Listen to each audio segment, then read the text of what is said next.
Evening అయిందంటే చాలు అందరికీ కామన్‌గా గుర్తొచ్చేది ఇంకా టీ. ఇంకా వర్క్స్ అన్నీ కంప్లీట్ చేసుకొని షన్నుతో బయట కూర్చున్నాను. ఇలా కూర్చునగానే టీ గుర్తొచ్చి లోపలికొచ్చి ఇంకా టీ పెట్టుకున్నాను. టీ పెట్టుకోగానే ఒక 5 మినిట్స్‌కి గ్యాస్ అయితే ఆఫ్ అయిపోయింది. గ్యాస్ అయిపోయింది. ఇంకేంటి ఆశ ఆవిరైపోయింది. ఇంకా బయటకొచ్చి ఇంకేం చేస్తాంలే అని చెప్పి మొక్కలన్నిట్లికి వాటర్ అయితే పోసాను. ఇంక నేను మొక్కలన్నిటికీ వాటర్ పోసిన తర్వాత షన్ను చూడండి ఏం చేస్తున్నాడు, వాటర్ పోస్తానని తీసుకొని ఇంక మీదే వేసుకుంటున్నాడు అన్నీ. ఇంకా కొంచెం కొంచెం మొక్కలకు కూడా వాటర్ వేస్తూ ఆడ మీద కూడా వేసుకుంటూ ఉన్నాడు. వాడికి అందే మొక్క దగ్గర నుంచోబెడితే వెళ్ళి ఇంకా నేను వాటి వేటికి పోయిన వాటర్ అని చెప్పి శంఖం పూల మొక్క దగ్గరకు వచ్చి అక్కడే వాటర్ పోస్తున్నాడు. వాడు మొక్కలకి నీళ్ళు పోసేది తక్కువ, వాడి ఒంటి మీద వంపుకునేది ఎక్కువ.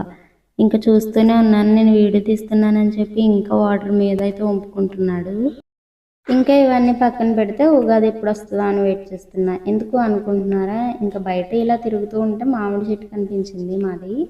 ఇంకా మామిడికాయలు అయితే పెద్దగా అవుతున్నాయి. ఉగాది ఎప్పుడు వస్తుందా అని వెయిట్ చేస్తున్నా. ఇంకా 1 వీక్ ఉంది కదా, ఎప్పుడు అవుతుందా అనుకుంటున్నా.